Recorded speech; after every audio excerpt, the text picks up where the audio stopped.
Hello नमस्कार everyone, आप सभी का स्वागत है एक बार फिर से संभव सीरीज में। भौतिक भूगोल, फिजिकल ज्योग्राफी जो कि यूपीएससी के दृष्टिकोण से पढ़ाया जा रहा है आपको, यूपीएससी वाला बुक सीरीज।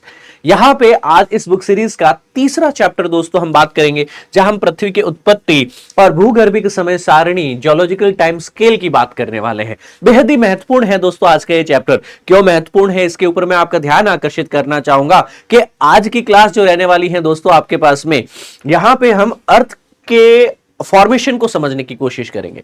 अभी तक हमने ब्रह्मांड समझा, ब्रह्मांड के अलावा हमने गत चैप्टर में सौर मंडल को समझा था, सौर मंडल के अन्य अन्य ग्रहों की जानकारी ली थी। अब हम ये जानकारी लेंगे कि यह ग्रह बने कैसे। स्पेसिफिकली हमारे पृथ्वी की हम बात करते हुए, संदर्भित करते हुए जानकारी लेंगे कि कैसे एक सौर मंडल में ग्रहों का निर्माण संभव हो सकता है। ग्रहों को दो प्रकृति में हमने विभाजित किया था। स्थलीय ग्रह जो कहीं न कहीं ठोस है, जैसे कि आपका बुध है, शुक्र है, पृथ्वी है, वे मंगल ग्रह। इसके उपरांत कहीं न कहीं हम बात करेंगे जोवियन प्लैनेट, गैसीय ग्रहों की। और ये गैसीय ग्रह है आपके पास में गुरु, शनि, अरुण और वरुण ग्रह। इनकी हम लोग बात करते हुए कि कैसे कुछ ग्रह तो यहां पे ठोस सतह के साथ है, कुछ गैसीय सतह के साथ बने हुए हैं। यहां कालांतर में जो विज्ञान आज संभव है हमारे पास में, आज से गत शताब्दी पूर्व कई दशकों पहले वह विज्ञान नहीं था। तो कई परिकल्पनाएं हमारे सामने आए, जिन परिकल्पनाओं के माध्यम से हमारी इस सौर मंडल और ब्रह्मांड की समझ निरंतर बढ़ती गई। उन परिकल्पनाओं की चर्चा करेंगे। मुख्य 4 परिकल्पनाएं हैं जो आपको आज क्लास में नोट्स के रूप में लिखना है। इसके उपरांत जब हम ये जानकारी ले चुके हैं कि ग्रह कैसे बनते हैं, इस क्लास का दूसरा टॉपिक जो रहेगा वो रहेगा पृथ्वी के इतिहास को समझना, history of earth. Geological time scale या भूगर्भिक समय सारणी हमें 2 चीजों का कहीं न कहीं आभास कराने वाली। पहली चीज कि पृथ्वी सतह के तौर पे, ग्रह के तौर पे कैसे यहां के लैंडफॉर्म्स का इवोल्यूशन हुआ है। दूसरा, कैसे यहां पे जीवन संभव हुआ है। यहां महाद्वीपीय घटनाएं, महासागरीय घटनाएं, जलवायु की घटनाएं, तदुपरांत यहां पे जैविक अनुक्रम, किस तरह जीवन की उत्पत्ति हुई, सिंपल लाइफ जो कि ओशियन में, समुद्र में, महासागरों के तल में कहीं न कहीं एक कोशिकीय जीवों की यहां पे पहले उत्पत्ति हुई, कैसे वहां से उभयचारी जीव और स्थलीय जीव, तदुपरांत यहां पे कहीं न कहीं आपके पास में और कॉम्प्लेक्स लाइफ फॉर्म्स देखने को मिली। जो शुरुआत में हमें जो पृथ्वी देखने को मिलती थी, कैसे इसका वातावरण धीरे धीरे जो है जल के लिए, ऑक्सीजन के लिए, वायुमंडल के लिए, जीवन के लिए संभव हो पाए। ये सारी चीजें भूगर्भिक समय सारणी में पढ़ेंगे। तो आज की क्लास में क्या 2 टारगेट है आपके। पहला टारगेट रहेगा ग्रहों की उत्पत्ति, स्पेसिफिकली पृथ्वी की उत्पत्ति को समझना। तदुपरांत दूसरा टारगेट रहेगा भूगर्भिक समय सारणी, जियोलॉजिकल टाइम स्केल को समझना कि कैसे पृथ्वी के इतिहास में निरंतर यहां पे एक इवोल्यूशन देखने को मिला है। जो शुरुआत में अरबों वर्ष पहले पृथ्वी थी, वहां पे कालांतर में धीरे धीरे आज के समय में कैसे जीवन संभव हुआ है। कौन कौन से यहां पे उचित बेंचमार्क्स हैं और उन बेंचमार्क्स को, उन माइलस्टोन्स को हम समझने की कोशिश करेंगे। और बहुत ही सहज शब्दों में आज ये क्लास लाई गई। इस क्लास के कंटेंट को मैं आपके सामने लेके आ रहा हूं आज बुक की ही लैंग्वेज में। यस दोस्तों, हमने जो बुक आपके समक्ष रखी है वो अपने आप में ही नोट्स है। और वो कहां अवेलेबल है? टेलीग्राम हैंडल पे। आपको टेलीग्राम हैंडल सभी को पता है, जगदीश जांगिड़ सर PW। इस टेलीग्राम हैंडल को आप टेलीग्राम पे सर्च कर सकते हैं या QR कोड स्कैन करके ज्वाइन कर सकते हैं। यहां पे आज की ही सुबह मैंने चैप्टर नंबर 3 पृथ्वी की उत्पत्ति और भूगर्भिक समय सारणी अपलोड कर दिया। यहां पे अपलोड करते वक्त मैंने आपकी सहजता के लिए इसे हाईलाइट भी कर दिया है प्रॉपर, कि कितना इसमें से महत्वपूर्ण बिंदु है जो आप नोट्स के रूप में कहीं न कहीं इंगित कर पाएंगे। बाकी चीजें जो छोड़नी है वह कहीं न कहीं मैंने हाईलाइट नहीं की। अब याद रखिएगा, यहां पे 2 विषय वस्तुएं मैं पहले से बता देता हूं। आप जब इस क्लास को अटेंड कर रहे हैं, आप इस PDF को या किताब को अपने साथ समक्ष जरूर लेके बैठे। दूसरा पॉइंट, जब आप इसको पढ़ रहे हो, समझने पे ज्यादा ध्यान रखें। हां दोस्तों, लिखने के लिए जो सारी चीजें हैं हमारी कंटेंट टीम ऑलरेडी कर चुकी है। आप इससे नोट्स भी बाद में बना पाएंगे। इस वीडियो को 1 घंटे अच्छे से सुन लिया ना, इस चैप्टर को आराम से तुम आधे घंटे के अंदर नोट्स में कन्वर्ट कर सकते हो। इसके लिए कोई भी यहां पे आपके पास में जो है असहजता महसूस नहीं होगी आपको। बट कोशिश ये करना है, क्लास को अटेम्प्ट करना है, अंत तक अटेम्प्ट करना है और एक जिज्ञासा के साथ में जो है क्लास में निरंतर बने रहना है। जनरली क्या होता है ना कि हम ये कोशिश करने लगते हैं कि किताब में जो कंटेंट दिया गया है वह कंटेंट कहीं ना कहीं हम सहजता से समझने की बजाय हम कंटेंट को समझाने के तरीके के ऊपर जो है ज्यादा जोर देते हैं। यहां पे मैं आपका ध्यान आकर्षित करना चाहूंगा कि ये कंटेंट बहुत ही क्रिएटिव, इनोवेटिव, नवाचार तरीके से आपके समक्ष लाया जाएगा। चैप्टर 1 चैप्टर 2 कंप्लीट हो चुका, चैप्टर 3 आइए शुरू करते हैं दोस्तों। यहां पे हम सौर मंडल के उपरांत पृथ्वी की उत्पत्ति, ग्रहों की उत्पत्ति समझते हुए पृथ्वी के भूगर्भिक इतिहास की विवेचना करेंगे। तो चेहरे की मुस्कान और मन के कॉन्फिडेंस को आगे बढ़ाते हैं और चैप्टर नंबर 3 की कहीं कहीं शुरुआत करते हैं। पहली हेडिंग जो है इसके इंट्रोडक्शन से मैं शुरू करता हूं। देखिए यहां पे हमारा लक्ष्य क्या है। अगर मैं हमारे इस चैप्टर के लक्ष्य की बात करूं दोस्तों, तो यहां पे स्थलीय ग्रहों के निर्माण की तुलना जोवियन ग्रहों के निर्माण में करते हुए कहीं कहीं हम विशिष्टताएं बताएंगे कि कैसे हमारे स्थलीय ग्रह बने, स्थलीय जो कि टेरेस्ट्रियल है, जो कि ठोस सतह वाले जैसे कि पृथ्वी, और कैसे जोवियन ग्रह गैसीय ग्रह बने हैं जैसे कि आपका बृहस्पति। सो यहां पे इनकी विशिष्टताएं बताएंगे। कई सारी यहां पे ऐसी हाइपोथेसिस होगी, ऐसी परिकल्पनाएं होगी जिनके माध्यम से हमें पता चलेगा कि कैसे यहां सूर्य के सौर मंडल में अन्य अन्य ग्रहों की उत्पत्ति हुई है। इन परिकल्पनाओं की जानकारी लेते हुए फिर हम पृथ्वी के भूगर्भिक समय इतिहास में आएंगे कि कैसे वह पृथ्वी जो पहले कहीं न कहीं अपने अनुक्रम में जहां जीवन संभव नहीं था, तापमान ज्यादा था, वायुमंडल कहीं न कहीं जो है आपके पास में बहुत ही जिसको मैं कह सकता हूं कि कलिष्ठ था, जहां पे जीवन संभव नहीं हो सकता। CO2, मीथेन इत्यादि ये गैसेस जो है ज्यादा मात्रा में हुआ करती थी। ऑक्सीजन जितना आज हम देखते हैं उतना नहीं हुआ करती थी। कालांतर में कैसे क्या परिवर्तन हुए और यहां पे पृथ्वी के अतीत को समझने की कोशिश की जाएगी। तो सबसे पहले हम स्थलीय जोवियन ग्रहों को समझेंगे, उसको समझने के लिए परिकल्पनाएं समझेंगे। तदुपरांत कहीं कहीं पृथ्वी के इतिहास को समझने के लिए हम अलग अलग कालखंडों को, जियोलॉजिकल टाइम स्केल को समझेंगे। ठीक है, समझ में आया बात? तो पहला तो आपको टारगेट पता होना चाहिए कि क्लास का टारगेट क्या है। अब हमने अभी तक देखो ब्रह्मांड की उत्पत्ति समझी, दूसरा समझा है सौर मंडल कैसे बन सकता है हमारे पास में। हमने सौर मंडल का इवोल्यूशन समझा था कि सौर मंडल क्या होता है, तारा क्या होता है, हमारे सूर्य की हमने अंतर संरचना समझने की कोशिश की थी। तदुपरांत Goldilock zone, asteroid belt, comets क्या हो सकते हैं, ऊर्ट्स क्लाउड्स क्या है ना, कार्बन लाइंस क्या, ये सारी चीजें हमने जानकारी ली। अब हमें जो समझना है कि कैसे इस सौर मंडल में अन्य अन्य ग्रहों की यहां पे जो है उत्पत्ति हुई है।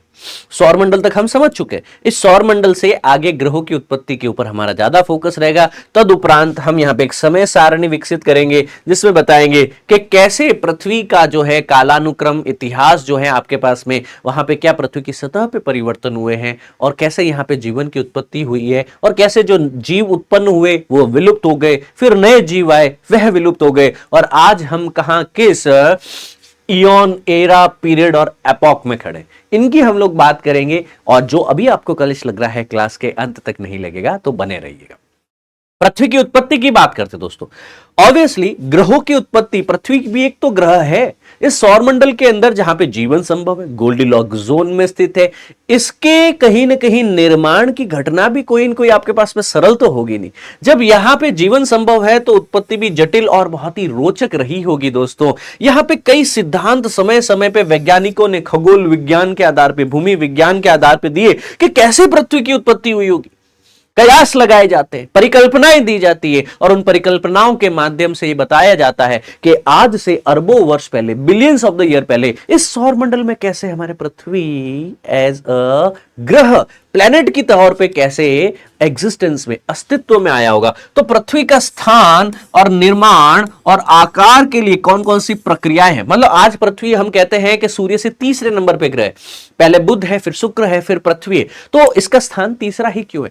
दूसरा, यहां पे इसके निर्माण के पीछे क्या क्या प्रक्रिया रही, इसके आकार के पीछे क्या प्रक्रिया रही। पृथ्वी गोल क्यों है, वाई अदर शेप क्यों नहीं, कोई दूसरा शेप क्यों नहीं, ज्यामिति कई और आकार क्यों नहीं है यहां पे। सो यहां पे कई सिद्धांत हैं इस चीज को समझने के लिए, और इन सिद्धांतों की परिकल्पनाओं को समझने में सबसे पहले आए थे आपके पास में इमैनुअल कैंट। कौन थे?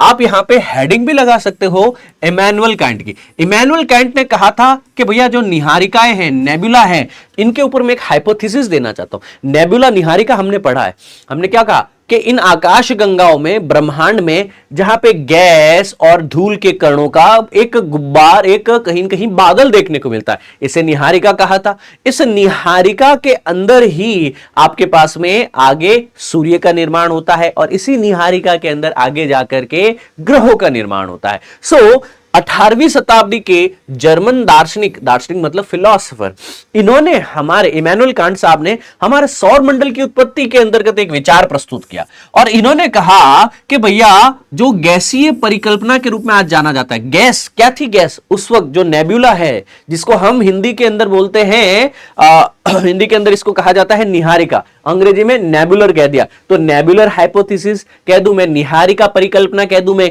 या इसको गैसीय परिकल्पना कह दूं, ये तीनों ही एक है। हमारे इमैनुअल कैंट साहब ने कहीं न कहीं यह परिकल्पना हमारे समक्ष प्रस्तुत की थी। अब इसमें क्या कहते हैं कि जो शुरुआत में गैसों का बादल जो था, है ना, उसमें कहीं न कहीं गुरुत्वाकर्षण बल बढ़ता गया और ये जो गैसों का विशाल बादल था, ये निहारिकाएं, यह नेबुलाए, जो अंतरिक्ष में गैस और धूल का एक बड़ा बादल है, जहां पे अन्य अन्य तारे और ग्रहों के लिए संवर्धन के स्थान के रूप में, नर्सरी के रूप में, नर्सरी क्या होती है? नर्सरी हम जैसे पौधों की नर्सरी देखते कि नहीं देखते? पौधों, पेड़ पौधों की नर्सरी का क्या मतलब हुआ? जहां पे पेड़ पौधे उगाए जाते हैं, छोटे छोटे सैपलिंग्स होते हैं आपके पास में, छोटे छोटे पादप आपको, है ना, विकसित किए जा सकते हैं, गमलों के अंदर देखने को मिलते हैं। ठीक उसी तरह इन निहारिकाओं में ही तो तारे बनते हैं, निहारिकाओं के धूल और गैस के कणों में ही संवर्धन के कारण ही तो कहीं न कहीं यहां पे इनको हम तारों का, हम ग्रहों का नर्सरी भी इन्हीं को ही कह रहे हैं। यहां पे एक गुरुत्वाकर्षण होता है, इन कणों में धीरे धीरे जुड़ाव पैदा होता है और जिसके द्वारा ग्रह और अन्य पिंड को अपने केंद्र की ओर आकर्षित किया जाता है। तो ये धूल के कण धीरे धीरे जुड़ते जाते हैं और जुड़ने के फलस्वरूप यहां पे जो गैस है, जो धूल के कण है, वो जुड़ते जाते हैं और जो भी मास जुड़ेगा, क्या उसका द्रव्यमान बड़ा होगा?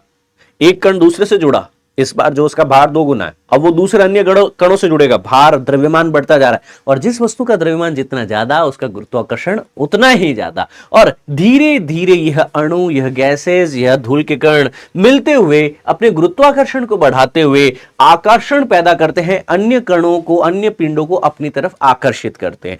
यहां पे इन्होंने न्यूटन के फिजिकल रूल्स का कहीं न कहीं यूज किया। न्यूटन कहता है ना, गुरुत्वाकर्षण की बात करता है, एग्जैक्टली इन्होंने भी गुरुत्वाकर्षण को ही बताया कि कैसे एक अणु दूसरे अणु से, एक यहां पे धूल के कण, यहां पे गैस के कण एक दूसरे के साथ संवर्धित होते गए, जुड़ते गए और अंत में हमारे पास में गुरुत्वाकर्षण के फलस्वरूप जो आकर्षण पैदा हुआ, खगोलीय पिंड जैसे आपके एस्टेरॉइड, क्षुद्र ग्रह जैसे आपके ग्रह, वह अन्य खगोलीय पिंड जो है वह अस्तित्व में आते हैं। तो अस्तित्व में आने के पीछे इन्होंने मुख्य कारण क्या बताया था? गुरुत्वाकर्षण, जो कि एक प्राकृतिक और एक व्यवस्थित कहीं कहीं समझ पैदा होती है। हाँ सर, ये हो सकता है कि जो शुरुआत में नेबुला रही हो, इसके गैसों के, धूल के कणों के अंदर गुरुत्वाकर्षण के कारण आकर्षण से संवर्धन हुआ, जो पहले छोटे पिंड थे, बड़े पिंड बने और बड़े पिंड बने, धीरे धीरे यह एस्टेरॉइड और धीरे धीरे कहीं कहीं प्लैनेट्स के रूप में, ग्रहों के रूप में इनका निर्माण हो गया सर। ओके, सो ये तो थी आपके पास में इमैनुअल कैंट की परिकल्पना, ठीक है ना। अब इस परिकल्पना ने इन्होंने एक प्रोसेस भी बताया था। इन्होंने बताया कि सबसे पहले जो पहले गैसों का बादल कहीं न कहीं गुब्बार के रूप में फैला हुआ है अंतरिक्ष के अंदर, इसमें एक संकुचन हुआ। क्या हुआ आपके पास में? जब कणों में आकर्षण होगा तो क्या कण नजदीक आएंगे, जब नजदीक आएंगे तो उस प्रोसेस को हम क्या कहते हैं? संकुचन, कंप्रेशन। और इसके कारण यहां पे एक घूर्णन करने लगता है और डिस्क के आकार वह ले लेता है। तो यह कण धीरे धीरे नजदीक आने लगते हैं और एक डिस्क का आकार यहां पे ले लेते हैं। और जब यहां पे एक डिस्क का आकार ले लिया होता है तो इसके केंद्र में बहुत ही ज्यादा तेज जो गति है, तेज और दाब है, वो बहुत ही ज्यादा हीट, गर्मी, उष्मा पैदा करता है। और इस केंद्र की तेज गर्मी और तेज दाब के फलस्वरूप ही आपके पास में यहां के जो पदार्थ होंगे वह गर्म हो जाएंगे, वह सूर्य का निर्माण करने वाले, क्या करने वाले आपके पास में जो पदार्थ सूर्य का कहीं के निर्माण करेंगे केंद्र के अंतर्गत। और अब तो हमने कहा ना कि सर डिस्क के केंद्र में तो क्या बन गया है? सूर्य। सर अभी भी डिस्क के चारों तरफ कहीं न कहीं धूल, कहीं न कहीं गैसेस और अन्य सामग्री उपस्थित है। बिल्कुल सर।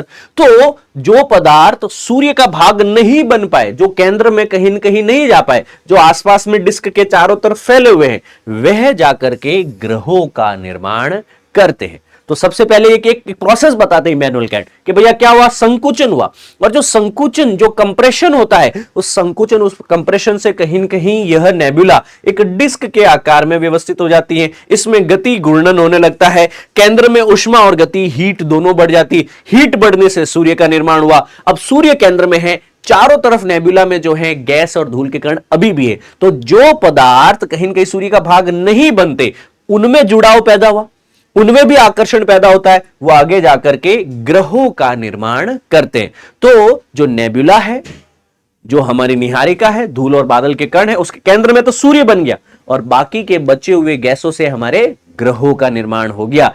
अब इसमें कुछ कमियां थी, याद रखने की कोशिश कीजिएगा। ये 18वीं सदी की परिकल्पना है। हमने क्या कहा था आपके पास में, 18वीं सदी। एक 18वीं सदी मतलब 1701 से 1799 का समय। इस कालखंड में विज्ञान कहां था सर? यहां पे तो एक तरीके से एक विचार प्रस्तुत किया गया था कि सर ऐसा हुआ होगा। हमारे इमैनुअल कांट साहब ने ऐसी परिकल्पना दी, हाइपोथेसिस दी, पर इस हाइपोथेसिस में कुछ कमियां हैं और इन नेबुलर हाइपोथेसिस की वर्किंग प्रोसेस की कमियों को यहां पे बताते हुए कहा कि सर ये हाइपोथेसिस विफल है, ये परिकल्पना, ये विचार विफल रहा कुछ चीजों में। इन्होंने बताया कि किस कारण नेबुला की समाप्ति हो गई। क्या कारण था कि जो शुरुआत में गैस का बादल था वो संकुचित हो गया और किस कारण वो धीरे धीरे ग्रहों में और आपके सूर्य में बदल गया। क्यों सौरमंडल का निर्माण हुआ, उसके पीछे का कारण नहीं बता पाया। राइट। सो किस कारण यहां पे नेबुला की समाप्ति हुई और सौरमंडल का निर्माण हुआ, ग्रहों का निर्माण हुआ, यह आप बता नहीं पाए। तो एक कमी यहां पे देखने को मिली। फिर क्या ग्रह लगातार सूर्य की परिक्रमा कर रहे हैं? Yes sir. क्या इनमें लगातार एक मोमेंटम, एक संवेग, एक गति देखने को मिलती है? Yes sir. ये कहां से आया? सोचो, ये कहां से आया? बोले बात तो सही है सर, ये कहां से आया होगा? तो ये परिकल्पना ये भी नहीं बता पा रही थी कि यहां पे वर्तमान में सूर्य की बजाय अन्य ग्रह और सौरमंडल के भीतर कोणीय संवेग के वितरण में कैसे यहां पे बदलाव। जैसे आपने कहा कि सर केंद्र के अंदर सूर्य बन जाएगा, बाकी ग्रह बन जाएंगे, पर कुछ ग्रह की गति तेज है, कुछ ग्रह की गति अलग है, सूर्य की दिशा के विपरीत वो कहीं न कहीं मूव कर रहे हैं। याद करो, हमने कुछ ग्रह पढ़े थे, शुक्र पढ़ा था, क्या पढ़ा था कि सूर्य की दिशा के विपरीत कहीं न कहीं वो मूव कर रहा है। रेट्रोग्रेड मूवमेंट बताया था, प्रतिगामी उसकी गति बताई थी परिक्रमण की। तो ये कैसे हुआ यार, ये तो समझा ही नहीं पा रहे। तो जब हमारी परिकल्पना के अंदर कुछ कमियां रह गई, तभी तो दूसरे थिंकर्स आएंगे। तो ये फिर आते हैं लाप्लास। कौन आते हैं दोस्तों आपके पास में? लाप्लास।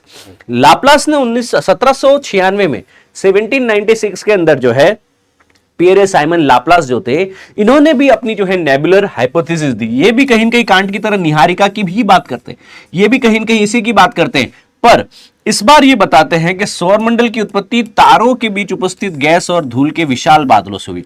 कि जो बड़े बड़े तारे हैं, जो बड़े बड़े स्टार्स हैं, है ना, ये कोई एक तारा है, ये कोई एक तारा है, इसके बीच में जो धूल के कण हैं, इसके बीच में जो निहारिका है, नेबुला है, और वहां पे कहीं न कहीं जो है गैस के कण बचे हुए हैं, उनके कारण जो है आपके पास में यहां पे सौरमंडल की उत्पत्ति हुई है। तो या इस परिकल्पना को समझने के लिए इन्होंने कहा कि सर कैसे हमारा सौरमंडल बना, कैसे ग्रह बने, कैसे यहां पे उपग्रह बने, वो सब इसी से बने होंगे। इस प्रक्रिया को इन्होंने समझा। प्रक्रिया में इन्होंने भी कहीं न कहीं इमैनुअल कैंट की तरह ही न्यूटन की गुरुत्वाकर्षण की व्याख्या की। ये भी क्या कहते हैं, गैस और धूल के कण रहे होंगे, इन आदिम बादलों के अंदर गुरुत्वाकर्षण आया होगा, गुरुत्वाकर्षण से कहीं न कहीं यहां पे जो है आपके पास में साथ में होंगे। तो यह क्या बताने की कोशिश कर रहे हैं कि सर क्यों यहां पे अंत में जाते हुए आपका नेबुला समाप्त हुआ था, ये नहीं समझा पाया था ना। तो कैंट जो चीज नहीं समझा पाए थे, लाप्लास वो समझाने की कोशिश करते हैं। लाप्लास कहते हैं कि जो गैस और धूल के बादल, जिनको हम निहारिका कहते हैं, नेबुला कहते हैं, इस नेबुला, इस निहारिका के अंदर गुरुत्वाकर्षण कहीं न कहीं पैदा हुआ और इस गुरुत्वाकर्षण के फलस्वरूप ही यह समाप्त होने लगा। मतलब जो गैस का बादल था वो धीरे धीरे समाप्त होने लगा और यहां पे सौरमंडल और ग्रहों का निर्माण होने लगता है। परिणाम स्वरूप केंद्र में घने द्रव्यमान और वाले एक घूर्णन करते हुए वलय का निर्माण हो जाता है। तो एक रिंग्स का यहां पे ये निर्माण करते हुए बताते हैं और ये कहते हैं कि धीरे धीरे वो प्रज्वलित होकर के सूर्य का निर्माण करता है। सो केंद्र के अंदर जो थे आपके पास में, वहां पे क्या बन गया चुका, सूर्य बन गया है आपके पास में। और बाकी जो शेष पदार्थ था वो धीरे धीरे जुड़ करके ग्रहों का रूप ले लेता है आपके पास में। सो लाप्लास जो थे आपके पास में, उनका कहना यह था कि शुरुआत में जो हमारी निहारिका थी गुरुत्वाकर्षण से कहीं न कहीं जुड़ती गई, जुड़ने के फलस्वरूप केंद्र में एक वलय बन गया, आगे जाके प्रज्वलित होकर के यही सूर्य का निर्माण करता है। अब अधिकांश 90% तक जो है द्रव्यमान इसके पास है, फिर भी कुछ जो धूल के कण यहां पे पीछे बचे हुए हैं वह धीरे धीरे जुड़ते जाते हैं और ग्रहों का और बाकी यहां पे जो है खगोलीय जो पिंड है, सेलेस्टियल बॉडीज है, उनका निर्माण करते हैं। अब इसमें लाप्लास की भी कुछ कमियां रह गई। लाप्लास यह बताने में विफल रह गए थे आपके पास में कि जो सूर्य है हमारा, जिसमें सौरमंडल का 90% भार है, द्रव्यमान है, अधिकतम द्रव्यमान सूर्य के पास है, तो वो इतनी धीमी गति से क्यों घूम रहा है, और बाकी अन्य ग्रह जो हैं उनका कोणीय संवेग, उनकी गति तेज क्यों है? तो अन्य ग्रहों की तुलना में सूर्य का कोणीय संवेग, गति, घूर्णन कम क्यों है? बाकी ग्रह तो बहुत ही फास्ट चल रहे हैं। यार ये तो नहीं समझा पा रहा हूं मैं। दूसरा, दिशा के अंदर भी कि भैया आप ये मेरे को बताइए कि जब यहां पे डिस्क के अंदर जो सूर्य के चारों तरफ कहीं न कहीं घूर्णन करने लगते हैं बाकी के ग्रह, तो यहां पे जो मूल निहारिका के बाकी का बचा हुआ सामान जो था वो तो सेम दिशा में घूर्णन करना चाहिए, पर आप बता रहे हैं कि उस शेष बचे सामान से जो ग्रह बना हुआ है वह अपनी कक्षाओं के अंदर वृत्ताकार नहीं घूम रहा है, कोई दीर्घ वृत्ताकार है, कोई अलग अलग कक्षाओं में घूम रहा है। दूसरा, कुछ ग्रह जिस दिशा में घूम रहे हैं, कुछ ग्रह उसके ठीक विपरीत दिशा में घूम रहे हैं, प्रतिगामी, रेट्रोग्रेड जैसे कि यूरेनस है आपके पास में, है ना, वो झुके हुए घूर्णन की विसंगतियों का कोई जवाब हम नहीं दे पाए। तो यहां पे लास्ट में जाते हुए लाप्लास जो है वह भी पर्याप्त रूप से जो स्पष्ट नहीं कर पाए थे। उन्होंने भी कहीं न कहीं जो है कैंट की ही बात आगे की कि कैंट साहब ने बहुत जो बात की, इन्होंने भी वही बात के अंदर दो चीजें जोड़ के बोल दी, बोले सर मेरी भी परिकल्पना है, कमियां तो अभी भी है। अब इन कमियों को दूर करने के लिए आता है हॉयल। कौन आता है? Fred Hoyle. फ्रेड हॉयल है ये सुपरनोवा परिकल्पना लेके आते हैं, सुपरनोवा हाइपोथेसिस लेके आते हैं। अब सुपरनोवा का क्या मतलब होता है, इसका मतलब समझो। एक तारा होता है ना, गैस और धूल का ही कहीं न कहीं जो है आपके पास में गुब्बार होता है। तारे में हमने कहा कि अधिकतम जो है हाइड्रोजन और हीलियम गैस होती है, यस और नो, यस और नो। अब इसका भी एक कालक्रम होता है, एक तारे का भी एक जीवन क्रम होता है। अंत में तारे का जीवन क्रम जब अंत होने वाला होता है उसमें होता है विस्फोट, और जब एक तारा कहीं न कहीं अंत में विस्फोट हो जाता है, उसमें उसकी मृत्यु हो जाती है, उससे पहले जो ब्लास्ट होता है उस ब्लास्ट को सुपरनोवा कहा जाता है, उस विस्फोट को सुपरनोवा कहा जाता है। कहा जाता है कि सर इस वो क्या बता रही है, सब क्या बता रहे हैं कि सर हमारे सौर मंडल की, हमारे ग्रहों की उत्पत्ति कैसे हुई, पृथ्वी की उत्पत्ति कैसे हुई।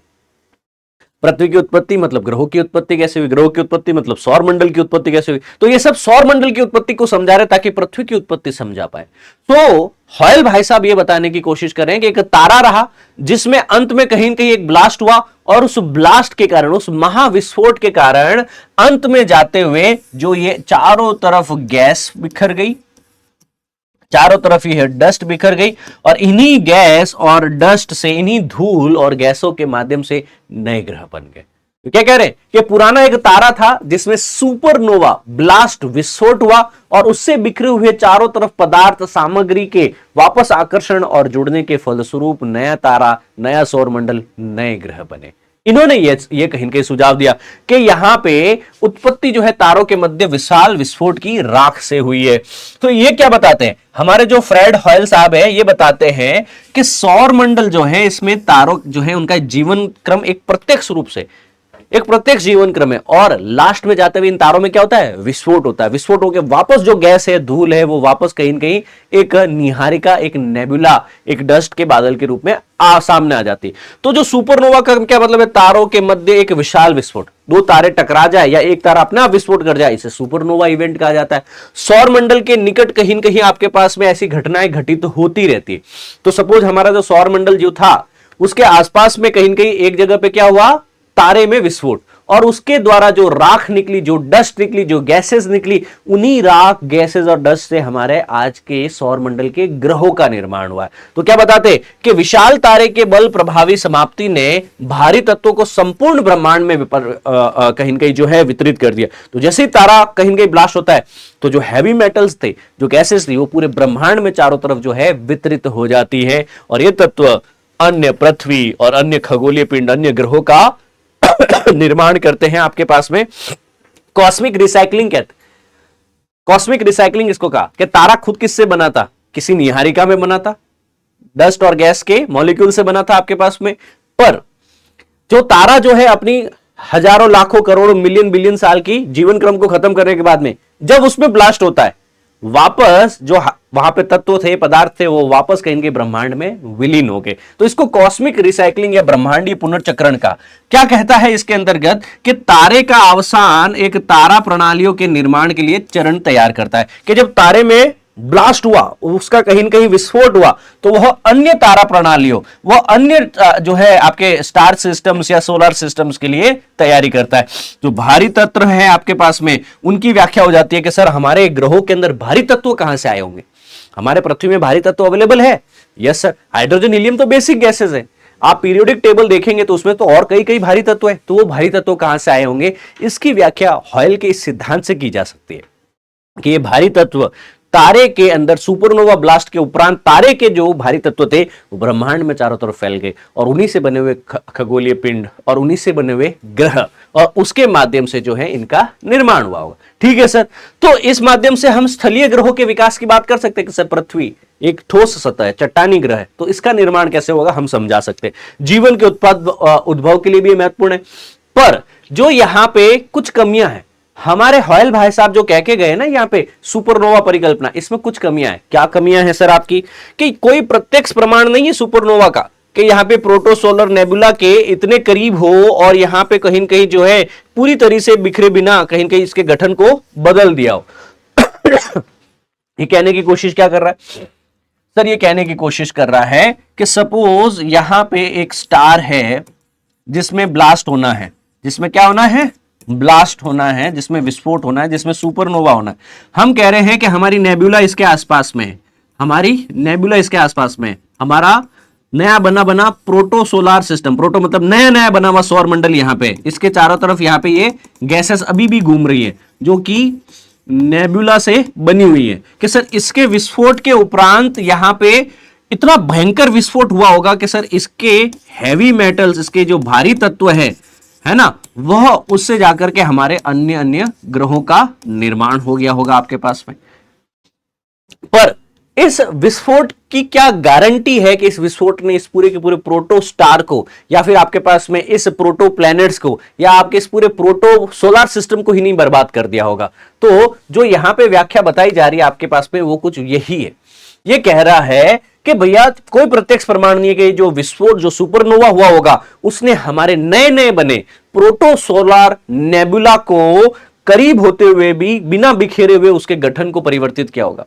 तो यह समझाना कहीं न कहीं अपने आप में ही लोगों के लिए क्या रह गया था आपका? यह दुस्वर हो गया था कि नहीं यार, हो सकता है ये ब्रह्मांडीय पुनर्चक्रण, कॉस्मिक रिसाइकलिंग या आपके हॉयल साहब के द्वारा दिए गए ये जो सिद्धांत है, सुपरनोवा परिकल्पना, हो सकता है कि सर यहां से हमें पदार्थ मिले हो, भारी पदार्थ। पर कोई प्रत्यक्ष प्रमाण नहीं है, कोई ऐसा एग्जैक्ट हमारे पास में सिस्टम नहीं है जिससे हम ये चीज वेरीफाई कर पाए। फिर आते हैं ऑटो स्मिड। कौन आते हैं? ऑटो स्मिड देते हैं हमारे अंतरतारकीय धूल परिकल्पना। अंतरतारकीय शब्द एक यूज होता है इंटरस्टेलर, इंटरस्टेलर डस्ट की यहां पे बात की जाती है। 1940 के दशक में ऑटो स्मिड जो थे फिजिसिस्ट थे आपके पास में, और ये बताते हैं कि दो तारे जो हैं, दो अलग अलग स्टार सिस्टम जो है, उन स्टार सिस्टम्स के बीच में भी तो डस्ट है, धूल है। Yes sir. उसके कारण सौरमंडल का निर्माण हुआ। एक अनूठी परिकल्पना, अंतर तारे के दो तारों के बीच का जो अंतरिक्ष है, जो खाली स्थान है, वहां पे धूल है, गैसों के विशाल बादल बने हुए, और उसी के माध्यम से सौर मंडल का निर्माण हुआ। उसी में जुड़ा, उसी में गुरुत्वाकर्षण से कहीं कहीं सौर मंडल का निर्माण हुआ है दोस्तों आपके पास में। और धीरे धीरे जो है सौर मंडल के जितने भी क्रमिक गठन जो है वो आगे बढ़ता गया और उसके लिए एक बेंचमार्क मिल गया। तो सूर्य के धूल के बादल को अपनी ओर खींचा और धूल के कण आपस में टकराने से संयोजित होने लगे। अभिवृद्धि के माध्यम से कहीं न कहीं द्रव्यमान बढ़ता गया। यही सारी बात यहां पे बताई जा रही है।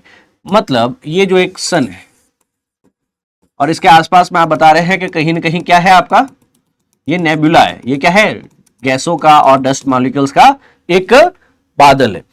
इस नेबुला, इस निहारिका को बताया जाता है कि जो सूर्य है इसने आकर्षित कर दिया और सूर्य के आकर्षण के कारण जो है यह नेबुला का जो पदार्थ है वो सूर्य के चारों तरफ एक निश्चित कक्षा के अंदर एक आकार लेकर के जो है क्या करने लगा, यहाँ पे खगोलीय पिंडों का निर्माण करने लगा। समझ में आई बात?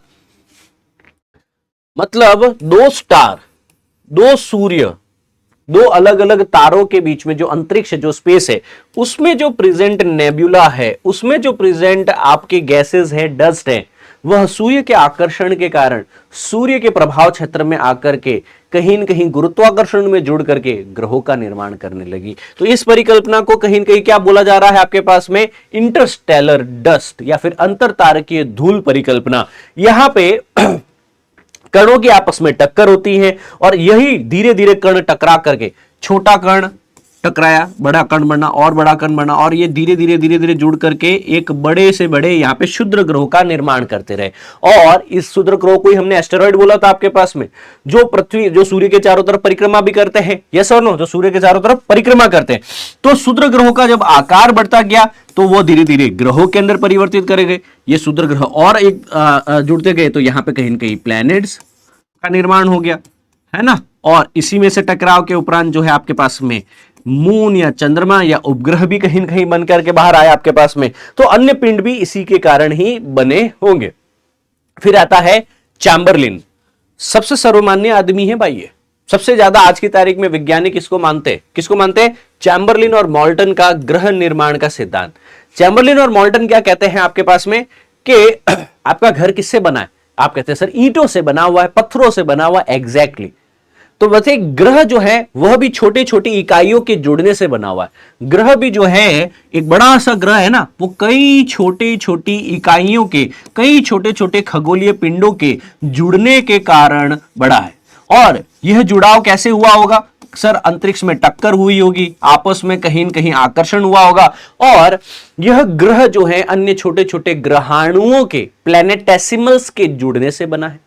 तो ग्रह किसके जुड़ने से बना हुआ है? प्लैनेटेसिमल्स के जुड़ने से बना हुआ है। तो इन्हीं को वह ग्रहीय पिंड कह देता है, हिंदी में ग्रहाणु बोल देता है, अंग्रेजी में प्लैनेटेसिमल बोल देता है। तो प्लैनेटेसिमल हाइपोथेसिस किसने दी? मेरे साथ बोलो, चैम्बरलिन और मॉल्टन ने दी। इसके अंतर्गत वो क्या बताते हैं कि सूर्य जो है आपके पास में और अन्य तारों के बीच में कहीं न कहीं जब टकराव हुआ है तो वहां पे ग्रहों की उत्पत्ति जो है वह होती है।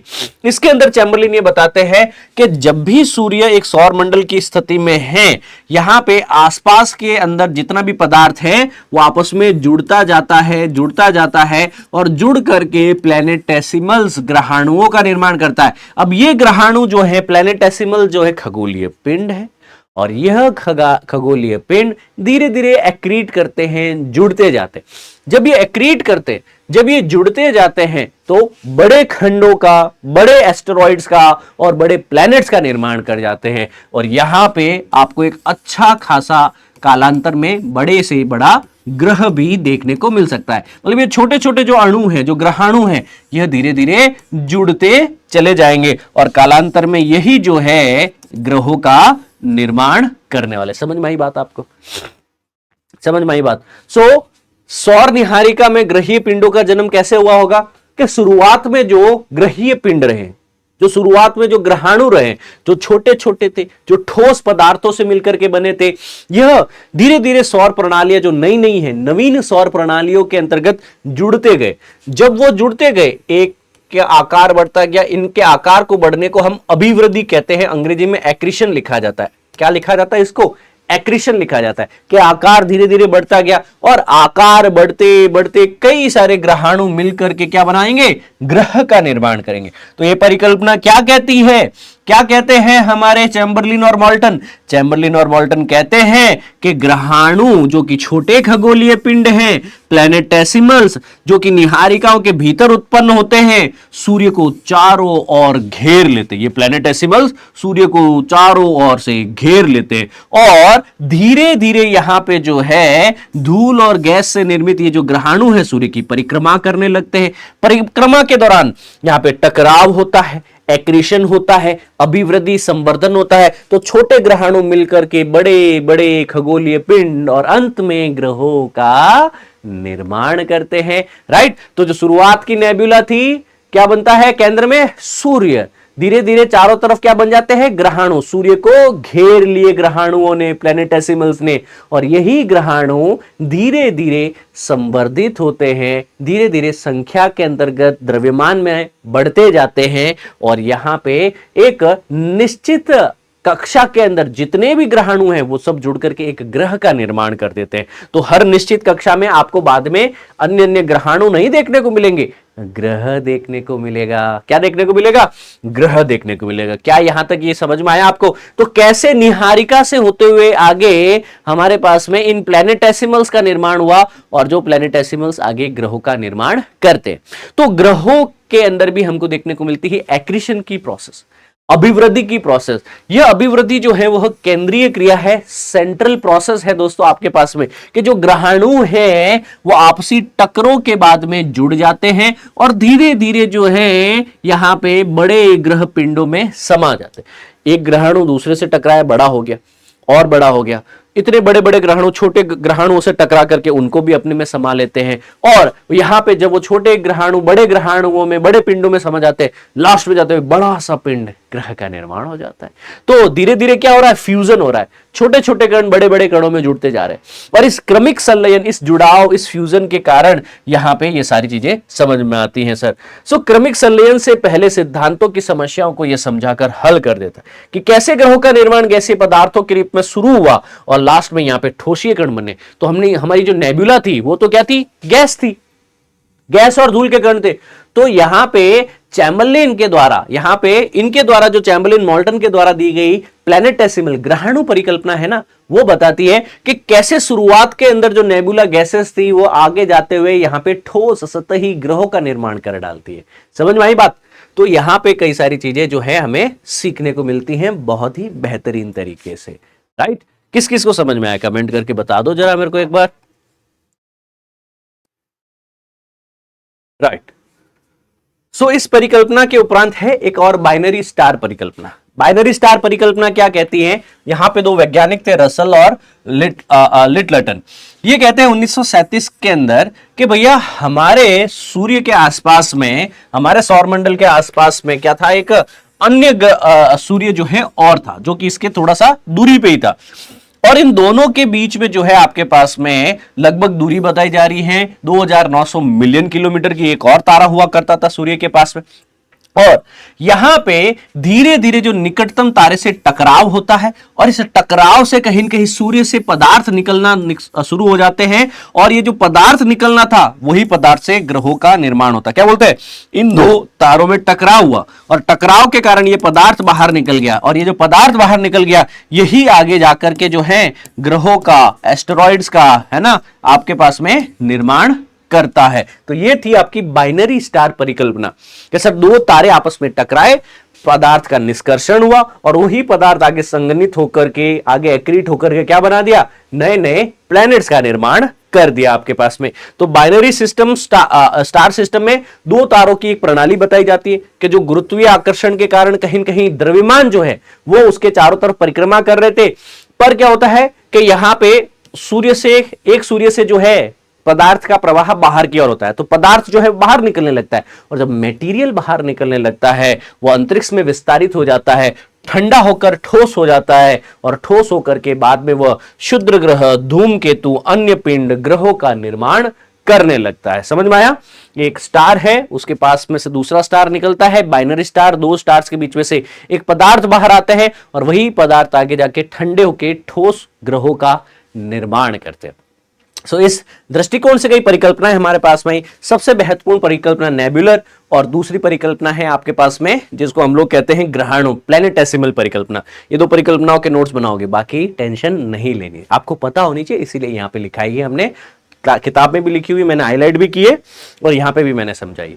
और दो ही याद रखना है, सबसे पहले नेबुलर हाइपोथेसिस और दूसरी पता रखनी है आपको प्लैनेटेसिमल हाइपोथेसिस। इससे पता चल जाएगा कि कैसे यहां पे एक सौर मंडल में ग्रहों का निर्माण हो। अब ग्रह दो प्रकृति के बने हैं आपके पास में, कुछ ग्रह स्थलीय है और कुछ ग्रह जो है आपके पास में गैसीय है। तो जो स्थलीय ग्रह है आपके पास में वह सूर्य के थोड़े नजदीक है, टेम्परेचर यहां पे थोड़ा सा ज्यादा देखने को मिलेगा। इसके कारण क्या है कि पानी और मीथेन जैसी गैसों को तापमान यहां पे अधिक होता है और सूरज की उष्मा हाइड्रोजन यौगिकों को संघनित होने से, कंडेंस होने से, बर्फ को जमने से रोक देती है और इसी कारण सारे पदार्थ धीरे धीरे संघनित होकर ठोस रूप में परिवर्तित हो जाते हैं।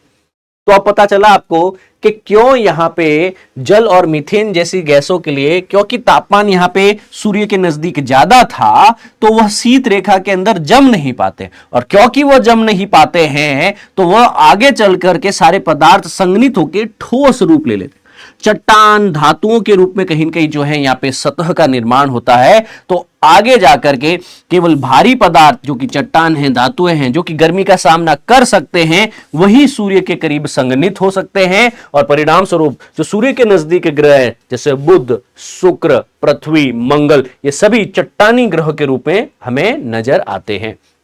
तो टेरेस्ट्रियल प्लैनेट कितने हुए? हमारे टेरेस्ट्रियल प्लैनेट जो है मरकरी है ना, आपका वीनस है, हमारी पृथ्वी है और पृथ्वी के पास में हमारा उपग्रह है मून, इसके अलावा हमारा क्या है? मार्स, मंगल ग्रह। ये सब सतही ग्रह है। रीजन क्या बताया इन सतही ग्रहों के पीछे? कि आसपास के अंदर तापमान इतना ज्यादा है कि यहां पे हाइड्रोजन जो है उसके यौगिक जो है वो संघनत नहीं हो सकते तापमान ज्यादा होने के कारण, और सारे जो संघनन होगा वो केवल भारी पदार्थ ही जो कि चट्टान के अंदर, धातुओं के अंदर, जो कि सूर्य की गर्मी का सामना कर सकते हैं, वही सिर्फ कंडेंस हो सकते हैं। यहां पे हल्की चीजें जो गैसें हाइड्रोजन, हीलियम, वो यहां पे संघनित हो ही नहीं सकती, वो यहां पे उड़ जाएगी, है ना, कहीं न कहीं यहां पे डी गैसिंग हो जाएगा। तो सिर्फ भारी तत्व ही हमारे सतह पे देखने को मिलते हैं। अतएव सूर्य के नजदीक कौन से ग्रह संभव है? स्थलीय ग्रह। आपके यहां पे स्थलीय ग्रह ही संभव है 4। अगर हम एस्टेरॉयड बेल्ट की बात करें और उसके आगे की बात करें तो वहां पे आपको देखने को मिल जाएगा जोवियन ग्रह। अब ये जोवियन ग्रह क्या है? जिसको हम गैसीय ग्रह, गैसीय जायंट भी कहते हैं। इसके अंदर विशाल आकार होता है क्योंकि यहां पे गैस ज्यादा है, ठोस सतह नहीं है, क्योंकि यहां पे हाइड्रोजन और हीलियम संघनित हो पाती है। तो जो बड़े बड़े ग्रह जैसे बृहस्पति, शनि, अरुण और वरुण ग्रह जो है यह जोवियन ग्रहों का एक समूह बनाते हैं। जोवियन शब्द जो है जनरली यूज किया जाता है बृहस्पति के लिए, है ना, और जो बृहस्पति है, जुपिटर है, उसकी जो प्रकृति कहीं न कहीं उसकी विशेषताओं को साझा करने वाले सारे ग्रहों को ही जोवियन ग्रह कहा जाता है। सो इस क्षुद्र ग्रह बेल्ट के आगे देखेंगे आपका बृहस्पति, शनि, अरुण और वरुण ग्रह, ये चारों के चारों ग्रह है, ये जोवियन ग्रह है, ये गैसीय ग्रह है। इसके बारे में आपको बताना चाहूंगा कि ये सौर मंडल में शीत रेखा सूर्य से महत्वपूर्ण दूरी को दर्शाती है। तो यहां पे कहीं न कहीं हाइड्रोजन यौगिक जो है वह सूर्य से दूर है, तापमान कम है तो जम जाएंगे। जब टेम्परेचर कम होने के कारण बर्फ के रूप में जमने लगते हैं तो यहां पे चट्टान और धातुओं के साथ साथ बर्फ भी ग्रह निर्माण के अंतर्गत महत्वपूर्ण सामग्री बन जाती है। चट्टानें होगी, धातुओं होंगे कोर में, पर मेजरली जो है तीसरा एक और भाग होगा जो होगा आपका बर्फ। इसलिए याद करो, इनको आइसी जायंट्स भी कहते थे, बर्फीले दानव ग्रह पिंड, ठीक है ना। और यहां पे ठंडे क्षेत्रों में जिन ग्रहों का निर्माण हुआ वहां पे हाइड्रोजन यौगिकों की युक्त चट्टान और धातु की मात्रा कम थी। तो यहां पे ज्यादा क्या थे आपके पास में? हाइड्रोजन यौगिक, और चट्टान और धातु की मात्राएं कम थी आपके पास में। अब यहां पे बर्फ तो प्रचुर है और ग्रहों के द्रव्यमान और आयतन के रूप में कहीं न कहीं बढ़ने की यहां पे अनुमति दे देता है। और जो बर्फ होती है उसका थोड़ा आकार भी तो ज्यादा हो जाता है ना, यस और नो। तो बर्फ की प्रचुरता के कारण द्रव्यमान और आयतन में बढ़ोतरी देखने को मिलती है। बर्फीले ग्रहाणु जो है वो धीरे धीरे जुड़ते हैं गुरुत्वाकर्षण से, हाइड्रोजन हीलियम जो है उसको आकर्षित करते हैं। तो कोर में तो क्या है? कोर में तो क्या है आपके पास में, बर्फीले प्लैनेटेसिमल्स, ग्रहाणु, और उन बर्फीले प्लैनेटेसिमल्स के चारों तरफ क्या है, गैस, क्या है, हाइड्रोजन और हीलियम। तो ग्रह तो इतना ही था, पर इस गैस के आवरण के कारण वो ग्रह इतना बड़ा नजर आता है। इस अभिवृद्धि की क्रिया में जो है गैसीय आवरण का निर्माण हो जाता है। सो ये संघनित करता है पहले तो बर्फीले ग्रहणों को, उसके उपरांत चारों तरफ कहीं न कहीं गैसों का आवरण को आकर्षित करता है। गैसीय जायंट की भूमिका के रूप में देखने को मिलता है। मेजरली यहां पे हाइड्रोजन और हीलियम का विशाल वातावरण चारों तरफ देखने को मिलता है।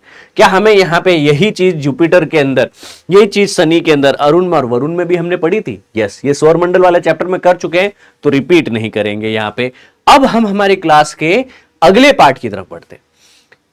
यहां पे याद रखना है आपको, भूवैज्ञानिक समय पैमाना क्या होता है। भूवैज्ञानिक समय पैमाना, जिसको जियोलॉजिकल टाइम स्केल जीटीएस भी कहते हैं।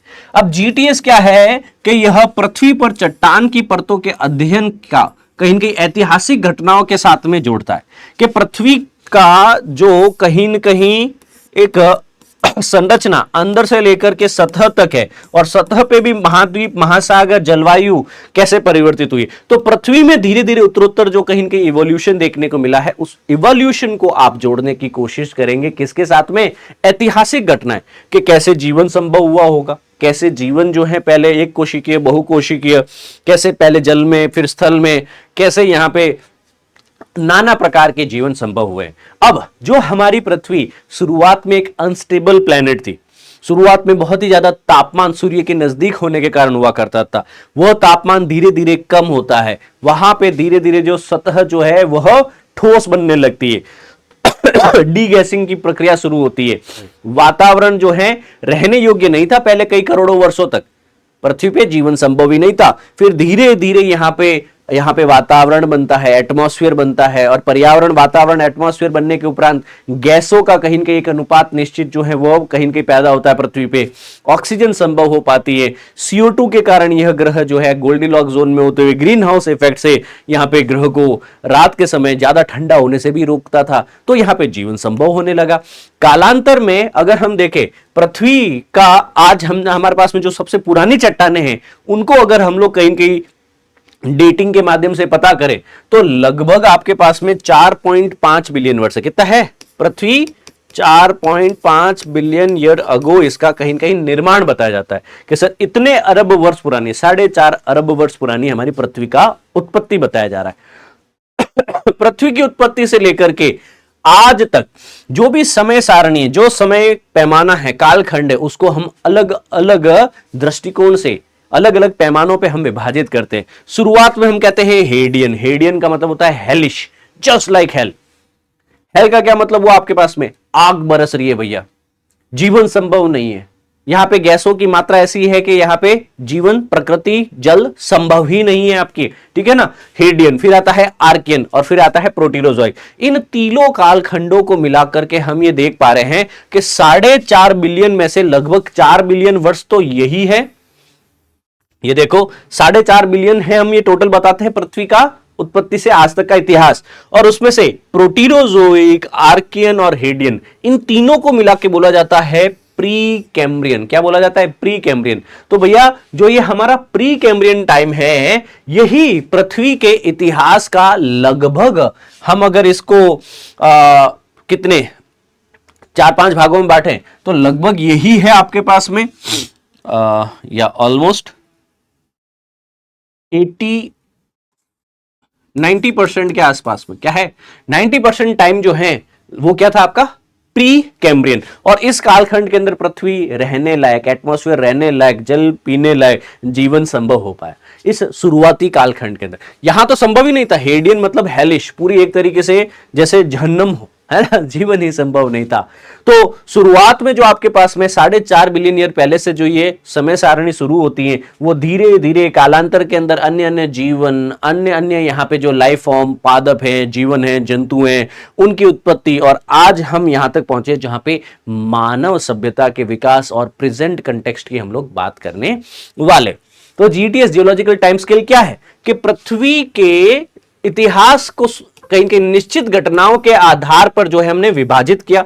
यहां पे पृथ्वी में भौतिक, रासायनिक और जैविक विशेषताओं के अंदर बड़े बड़े बदलाव हुए और उन विशेषताओं के बदलाव के आधार पर ही हमने अलग अलग टाइम स्केल को, टाइम पीरियड को नाम दे दिया कि ये हेडियन है, ये आर्कियन है, ये कैम्ब्रियन है, ये प्री कैम्ब्रियन है, इस हिसाब से, ठीक है ना। अब इस इतिहास को समझने के लिए हमने क्या कर दिया आपके पास में कि निर्धारण करने के लिए पहले जो हमारे भूवैज्ञानिक हुआ करते थे उनको हमने कहा कि भाई आप जीवाश्म वैज्ञानिक हैं, उनके साथ में बैठिए और पता कीजिए जीवाश्म कितना पुराना है, कितना पुराना जीवाश्म आपके पास में है और उस वक्त का जीवन कैसा रहा होगा और कैसे हम एक कालखंड को दूसरे कालखंड से कहीं के विभाजित कर सकते हैं। क्या प्रकृति में परिवर्तन हुआ होगा, क्या जीवन में परिवर्तन हुआ होगा, क्या पृथ्वी में परिवर्तन हुआ होता। तो इन विशेषताओं के आधार पर जो है पृथ्वी के इतिहास को विभाजित किया गया है कल्प में, है ना आपके पास में। और कल्प के अंदर जैसे सबसे पहले हेडियन है, आर्कियन है, प्रोटीरोजोइक है, फेनेरोजोइक है, इत्यादि इत्यादि।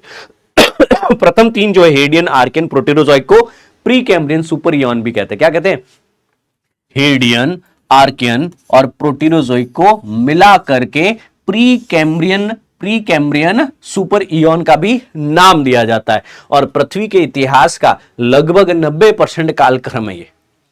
90% कालक्रम तो हम जानते ही नहीं है, इस टाइम पीरियड में कुछ पता ही नहीं है हमें तो, ठीक है ना। अब इसके बाद में आता है कैम्ब्रियन पैलियोजोइक एरा के यहां पे फेनेरोजोइक इयॉन के अंतर्गत आता है। तो आज जो टाइम पीरियड है जहां पे हम मानव ह्यूमंस इवॉल्व हो रहे हैं वो किसके अंतर्गत आ रहा है? आज मानव इवोल्यूशन क्वाटरनरी पीरियड में आ रहा है। क्वाटरनरी पीरियड सेनोजोइक एरा के अंतर्गत यहां पे फेनेरोजोइक इयॉन में आता है, ठीक है। और फेनेरोजोइक इयॉन जो है सबसे पहले कैम्ब्रियन पीरियड से शुरू हुआ है और कैम्ब्रियन पीरियड के पहले का हमें कुछ नहीं पता, अब्बा डब्बा जब्बा, एंड दैट इज वाई सभी को साथ में रखते हुए 90% टाइम स्केल को हमने कह दिया प्री कैम्ब्रियन है। प्री कैम्ब्रियन मतलब इस कैम्ब्रियन टाइम पीरियड के पहले की घटनाएं हैं जिसके जीवाश्म भी संभव नहीं है। जीवन में क्या हुआ, क्या उत्पत्ति हुई, क्या विनाश हुआ, हमारे पास आज की तारीख में, आज वैज्ञानिक समझ जो है कोई आइडिया नहीं है इसका हमारे पास में। सो हम यहां पे कल्प की बात करते हैं तो दोस्तों भूवैज्ञानिक समय सारणी में जो हम सुपर इयॉन शब्द यूज करते हैं, जैसे कि फेनेरोजोइक युग से पहले जो हमारा फेनेरोजोइक युग हुआ करता था, इससे पहले की अगर हम यहां पे बात करेंगे दोस्तों, ठीक है ना, इससे पहले की अगर हम लोग यहां पे बात करेंगे दोस्तों, सो ये फेनेरोजोइक युग से पहले पृथ्वी के इतिहास का सबसे दीर्घ समय अवधि को कहीं कहीं सुपर इयॉन शब्द में लिखा जाता है। यहां पे पृथ्वी का भौतिक और जैविक अतीत के चरणों को दर्शाया जाएगा। दूसरा, आधे अरब से भी ज्यादा जो है आपके पास में अगर टाइम पीरियड के छोटे छोटे, जैसे हम लोग क्या करते हैं, second, minute, hours, days, weeks, years, centuries, decade and then centuries. तो कैसे हम समय को सेकंडों से लेकर के सेंचुरीज तक, है ना, एक सेकंड से लेकर के एक शताब्दी तक समय के कालखंड को विभाजित कर सकते हैं ना। ठीक उसी तरह पृथ्वी के इतिहास को कैसे विभाजित करोगे? तो यहां पे एक पृथ्वी के विकास से रिलेटेड जो बात की जाती है कि सबसे पहले आएगा आपके पास में कल्प जो है वो पैमाने पर सबसे बड़ी इकाई है। प्रत्येक आधा अरब वर्ष जो है उसे कल्प कहा गया। युग में है कई सौ मिलियन वर्ष है आपके पास में। यहां पे उपविभाजन भी किया जाता है, क्या क्या परिवर्तन हुए होंगे। फिर आएंगे कालखंड आगे आपको देखने को मिलेंगे जहां पे उपविभाजन में जो है भूवैज्ञानिक विशिष्ट विकासवादी परिवर्तनों को शामिल करते हैं। फिर अवधि जो पीरियड है, सबसे छोटी समय की इकाई जहां पे जीवन के सूक्ष्म चरणों और पर्यावरण के बदलावों का विवरण होगा, जैसे कि प्री कैम्ब्रियन कालखंड है। अब जो ये प्री कैम्ब्रियन कालखंड है जो लगभग 4.5 अरब वर्ष पहले पृथ्वी से निर्माण से लेकर के लगभग 540 मिलियन वर्ष पहले तक जो है रहा था, इसको कैम्ब्रियन युग की शुरुआत तक, उससे पहले का टाइम बताया जाता है। ये सबसे सुप्रसिद्ध सुपर इयॉन है ना। तो लगभग 4 बिलियन ईयर का टाइम पीरियड जो है वो प्री कैम्ब्रियन ही था। इसके अंदर क्या हुआ क्या नहीं हुआ हमें कोई पता नहीं है भैया। इसके अंतर्गत पृथ्वी के अंदर क्या भौतिक परिवर्तन हुए, क्या जैविक परिवर्तन हुए, अब्बा डब्बा झब्बा, नो आइडिया। क्योंकि इतने यहां पे ज्वालामुखी फटे, इतने यहां पे डी गैसिंग हुई कि सर उस वक्त के जीवों की घटनाक्रम अगर जीव हुए होंगे भी तो भी आज हमें नहीं पता। हमें तो सिर्फ इस 4.5 अरब वर्ष में से पिछले 4 अरब वर्षों का तो कुछ पता ही नहीं है। इन 4.6 अरब वर्षों से लेकर के लगभग हमारे पास में 541 अरब मिलियन वर्ष पहले तक का तो हमें कुछ पता ही नहीं। मतलब 4 अरब वर्ष almost we have no idea पृथ्वी के ऊपर क्या हुआ है। और आज हम मानव कहते हैं पृथ्वी पे सबसे डोमिनेंट स्पीसीज है। क्या जानते हो तुम पृथ्वी के बारे में? पृथ्वी का 90% हिस्ट्री तो हमें पता ही नहीं है। हम जो हिस्ट्री समझने की कोशिश कर रहे हैं वो समझने की कोशिश कर रहे हैं कैम्ब्रियन टाइम पीरियड से। तब हम कहीं न कहीं 500 मिलियन ईयर्स के हिसाब से थोड़ा सा इसको आगे और ब्रेक करने की कोशिश कर रहे हैं। समझ में आई बात आपको? हमारी अंडरस्टैंडिंग जो है वो कैम्ब्रियन टाइम पीरियड से शुरू होती है। उससे पहले हमें कुछ भी पता नहीं। उससे पहले के सारे टाइम पीरियड को हमने मिला करके बोल दिया ये प्री कैम्ब्रियन टाइम पीरियड है। फिर आगे जाकर के हमने इसके ईऑन्स, इपॉक और पीरियड्स को अंदर डिवाइड करते हुए कैसे जीवन और कैसे पृथ्वी पे भौगोलिक परिवर्तन हुए उनको जो है समय सारणी में विभाजित किया। सबसे पहले हमने जो लिखा है वो है प्री कैम्ब्रियन युग। प्री कैम्ब्रियन युग में 600 मिलियन ईयर्स पूर्व कहीं न कहीं भूगर्भिक काल जो है वो शामिल है। यहां पे प्री कैम्ब्रियन काल के मूल से कैम्ब्रियन काल के जीवन के उद्भव से पहले की अवधि के रूप में परिभाषित किया गया। शुरुआत में मैंने बताया ना, हेडियन, हेलिश जो है, आर्कियन और प्रोटीरोजोइक जो है वो इसके अंतर्गत शामिल हो रहे हैं आपके पास में। हेडियन मतलब आपके पास में पृथ्वी जो थी उस वक्त कई उल्कापिंड पृथ्वी पे गिर रहे थे, कई ग्रहाणु अभी भी पृथ्वी में शामिल हो रहे थे और अभी भी पृथ्वी का जो एटमॉस्फेयर है वो रहने लायक नहीं था। लगातार कई जगह से ज्वाला निकल रहा है, कई उल्कापिंड गिर रहे, पृथ्वी असंभव तरीके से जो थी जीवन को संभव नहीं हो सकता। क्या जीवन संभव होगा ऐसी परिस्थिति के अंतर्गत, राइट? धीरे धीरे जब कूलिंग, डी गैसिंग, शीतलन और जब गैस यहां से धीरे धीरे रिलीज होने लगी, वातावरण बनने लगा, तो प्री कैम्ब्रियन के बाद में जब कैम्ब्रियन टाइम पीरियड आया तब से जीवन संभव हो पाया आपके पास में। फिर बात करते हैं प्रोटीरोजोइक कल्प की। लगभग 2.5 बिलियन से लेकर के 5.5 मिलियन वर्ष के आसपास में था प्रोटीरोजोइक कल्प। इस प्रोटीरोजोइक कल्प को जो है प्रमुख भूवैज्ञानिक काल माना जाता है, मार्केट 5 स्टार। क्यों माना जाता है? क्योंकि जो पहले हेलिस एनवायरनमेंट था, जो पहले हेडियन काल था, वहां से हमारे हेडियन काल से वायुमंडल की और जैविक जीवन चक्र के अंदर परिवर्तन आए। और प्रमुख विशेषता यहां पे क्या बताई जाती है कि पृथ्वी पर जटिल जीवन का उद्भव हुआ। तो जीवन का उद्भव कब हुआ आपके पास में? प्रोटीरोजोइक कल्प में। कब हुआ? प्रोटीरोजोइक कल्प के अंदर। यहां पे सुपर कॉन्टिनेंट बनने लगे, कोलंबिया, रोडिनिया, विश्व के पहले महाद्वीप जो हैं वो इसी प्रोटीरोजोइक कल्प में बने। उनका समायोजन हुआ, इनका विघटन हुआ, नई जलवायु प्रणालियों का निर्माण हुआ, समृद्ध खनिज भंडारों का निर्माण हुआ। यहां पे हमको पता होना चाहिए कि माइक्रोबियल समूह के द्वारा बनाई गई परत भी यहां पे देखने को मिलती है। मतलब माइक्रोब्स जो पहले आपके पास में कहीं न कहीं जो जीवाणु हैं वो पृथ्वी पे देखने को मिले हमें, है ना? तो कई सारी भूगर्भिक विशेषताएं यहां पे देखने को मिली, जैविक विशेषताएं यहां पे देखने को मिली, है ना? महासागर, महाद्वीप देखने को मिले, जीवन देखने को मिला, वातावरण, वायुमंडल। फिर आता है पैलियोजोइक युग। अब पैलियो शब्द का मतलब होता है प्राचीन और जोइक मतलब होता है जीवन। यहां पे 450 मिलियन से लेकर के 225 मिलियन ईयर, ये 250 मिलियन ईयर का जो टाइम पीरियड है, यहां के इस विशाल कालावधि को जो है पैलियोजोइक युग कहा गया। इस पैलियोजोइक युग के अंदर दोस्तों अब जो एक कोशिकीय जीव, जो बैक्टीरिया थे, वहां से बहुकोशिकीय जीवों का उद्भव हुआ। मतलब लाइफ फॉर्म और जटिल होती गई। यहां पे निर्णायक युग रहा आपके पास में, क्योंकि यहां पे पृथ्वी की जलवायु है आपके पास में, पृथ्वी की गतिशीलता जो है आपके पास में, और दक्षिणी ध्रुवों के आसपास में तो कहीं कहीं आपको क्या देखने को मिलता है? महाद्वीपीय विस्थापन। जो हमने कहा था ना कॉन्टिनेंट ड्रिफ्टिंग के सर, एक सुपर कॉन्टिनेंट था, है ना, उसमें कहीं कहीं जो है डिवीजन होने लगता है। जो हमने कहा था कि पेंजिया था, वो क्या बनने लगा आपके पास में? लॉरेंशिया और गोंडवाना लैंडमास, ये विभाजित होकर के अन्य अन्य महाद्वीपों का निर्माण करते। ग्रीन हाउस गैस इफेक्ट देखने को मिला, हिमकरण, ग्लेशिएशन इवेंट शुरू हो गया और प्रजातियों का विकास भी हुआ। कई सैकड़ों प्रजातियां, हजारों प्रजातियां बनी और कई सैकड़ों हजारों प्रजातियां इस दौरान विलुप्त भी हुई। यह है पैलियोजोइक युग। यहां पे जीवन पृथ्वी के ऊपर, स्थल पे और जल पे उभयचारी कई प्रकार के, नाना प्रकार के जीवन संभव हो पाए थे। जीव जंतु और वनस्पतियों का विकास के लिए कालखंड विशेष रूप से जाना जाता है, क्योंकि यहां जीवन में विविधता, डायवर्सिटी आई। एक प्रकार के जीव नहीं थे, बहुकोशिकीय अन्य अन्य प्रकार के जीव, जलीय जीव, स्थलीय जीव, उभयचारी जीव पैदा हुए दोस्तों आपके पास में। और अब यहां पे समुद्र में अकशेरुकी और मछलियों से समृद्ध हो चुका था। आदिम पौधे, जंगल और प्राथमिक स्थलीय जानवरों का उद्भव देखने को मिला था। तो ग्रेट डाइंग एज भी यहां पे देखने को मिलती। तो इसी के अंत में क्या देखने को मिला कि ये जो पैलियोजोइक एज जो था आपके पास में, जिसको निर्णायक युग भी कहते हैं, इस पैलियोजोइक एरा के अंतर्गत कई सारी जो है स्पेसीज बनी और कई सारी स्पेसीज डिस्ट्रॉय भी हो गई, विलुप्त हो गई सर आपके पास में। तो शुरुआत में जो स्पेसीज बनी थी, इस कालखंड, इस 250 मिलियन ईयर के एंड तक आते आते सारी स्पेसीज क्या हो जाती है आपके पास में? नष्ट हो जाती है। और पेलियोजोइक के बाद में आता है मीसोजोइक, जहां से आपके डायनासोर्स का युग शुरू होने वाला था। तो डायनासोर के युग के शुरू होने से पहले सारी स्पेसीज में से मेजर स्पेसीज जो है वो नष्ट हो चुकी थी, विलुप्त हो चुकी थी अपने आप। किसके कारण? द ग्रेट डाइंग के कारण। द ग्रेट डाइंग के कारण कई सारी स्पेसीज जो है पृथ्वी की सतह से विलुप्त हुई। फिर आता है मीसोजोइक एरा। मीसो का मतलब होता है मध्य, जोइक मतलब जीव, मध्य जीवन काल। पुराने और नए युगों के बीच में है आपके पास में। यह युग पुराजीवी युग की तुलना में जो है बहुत ही छोटा था। यहां पे जो है सरीसृप, रेप्टाइल, जो रेंग के चलने वाले हैं, ये ज्यादा से ज्यादा जीव थे। तो मीसोजोइक एरा किसके लिए जाना जाता है? सरीसृपों के लिए, जो आपके रेप्टाइल्स है उनके लिए जाना जाता है। तो जो 250 साल थे वहां से लेकर के 66 मिलियन ईयर तक, 66 मिलियन ईयर के बीच में जो कालखंड था वह यहां पे है। यहां पे कई सारे जो है आपके पास में डायनासोर्स देखने को मिले, कई सारे स्तनधारी जीव कौन से हुए आपके पास में? जो अपने बच्चों को दूध स्वयं पिलाते हैं। फिर पुष्पीय पौधे देखने को मिले, सुपर कॉन्टिनेंट में विघटन देखने को मिला, और तो और विनाशकारी क्रिटेशियस, पैलियोजोइक विलुप्त घटना भी यहां पे देखने को मिली। तो मास एक्सटिंक्शन यहां भी देखने को मिला।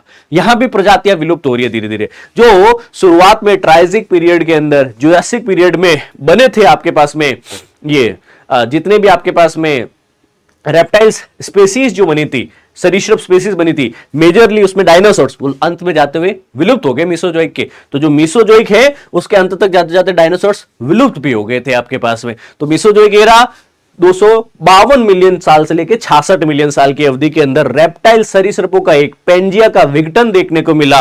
कॉनिफर्स यहां पे जो है पहाड़ी एरिया में जो पेड़ पौधे वो देखने को मिलते हैं। फिर है डायनासोर्स की एज भी इसको कहा गया। एवीज, बर्ड्स जो है पक्षी यहां पे कहीं के देखने को मिले, छोटे छोटे स्तनधारी पशु और फ्लावरिंग प्लांट्स, पुष्पीय पौधे भी थे। इसके ऊपर आ जाता है मीसोजोइक के बाद सीनोजोइक। सीनोजोइक का क्या मतलब होता है? सीनोजोइक जो है इसके अंतर्गत दो शब्द है। सीनो का मतलब होता है न्यू, जोइक मतलब जीवन। तो नया जीवन जो है, नव जीवन काल इसको कहा जाता है। अब हमने कहा था पहले मीसोजोइक के एंड में छोटे छोटे स्तनधारी थे, अब बड़े स्तनधारी, तो इसको स्तनधारियों का युग भी कहा जाता है। जो मीसोजोइक सरीसृपों का युग था, सीनोजोइक स्तनधारियों का युग है दोस्तों। यहां पे 66 मिलियन सालों से पहले यह शुरू हो चुका है। मानव भी तो एक स्तनधारी है, मैमल स्पेसीज है, यस। तो वर्तमान तक यही कालखंड चल रहा है, स्तनधारियों का प्रभुत्व है। स्थल पे हो चाहे समुद्र जीवन, दोनों में ही यहां पे डाइवर्सिटी हुआ। और दो शब्द है आपके पास में, यानी आपके पास में नव जीवन काल, इस सीनोजोइक काल को कहा गया है। यहां पे नया जीवन का युग देखने को मिला। दो अवधियों में है, टर्शरी और क्वाटरनरी में से विभाजित किया गया। कुल 3 है वापस सीनोजोइक को विभाजन करने के लिए, पैलियोसीन, नियोजीन और क्वाटरनरी। प्रत्येक का अपना युग है। तो जो ये पैलियोजीन है आपके पास में 66 से 23 मिलियन वर्ष पहले, इसको भी आगे पैलियोसीन, इयोसीन, ओलिगोसीन युग में बांटा गया। फिर आया आपके पास में ये नियोजीन, इस नियोजीन को भी आगे मियोसीन, प्लियोसीन युग में विभाजित किया गया। फिर हमने कहा ये क्वाटरनरी, इस क्वाटरनरी जो कि 2.5 मिलियन वर्ष से लेकर के आज तक चल रहा है, इसको भी प्लिस्टोसीन, होलोसीन में, कहीं न कहीं आगे जाते हुए एंथ्रोपोसीन में विभाजित किया गया।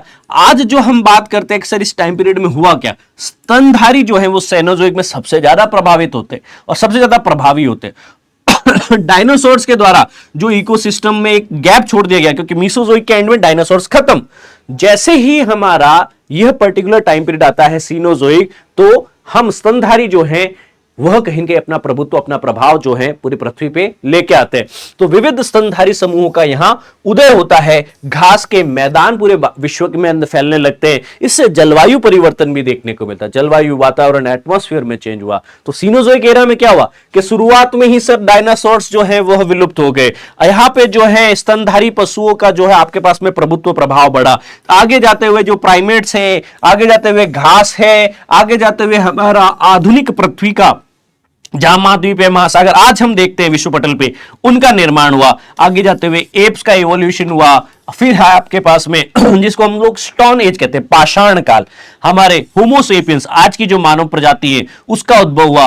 और विश्व जो का है आपके पास में सबसे पहले शहरीकरण, सबसे पहली सभ्यताएं, वो भी हमें इसी सीनोजोइक एरा में देखने को मिलती है। वर्तमान में देखा जाए आपके पास में जो ये सीनोजोइक एरा था, शुरू कैसे हुआ था? बहुत ही हॉट था, गर्म और आर्द्र परिस्थितियों से हुआ था। लेकिन बाद में यहां पे कई हिम युग आते हैं, ठंडी जलवायु आती है और यहाँ पे कॉन्टिनेंटल ड्रिफ्ट, पनामा का जो स्थल डमरू मध्य के निर्माण के कारण समुद्री धाराओं के अंदर, प्रवाह के अंदर कहीं न कहीं जो व्यवधान पैदा हुए, फलस्वरूप जलवायु पैटर्न जो है विश्व का बदला और इसके कारण आइस एज देखने को मिला।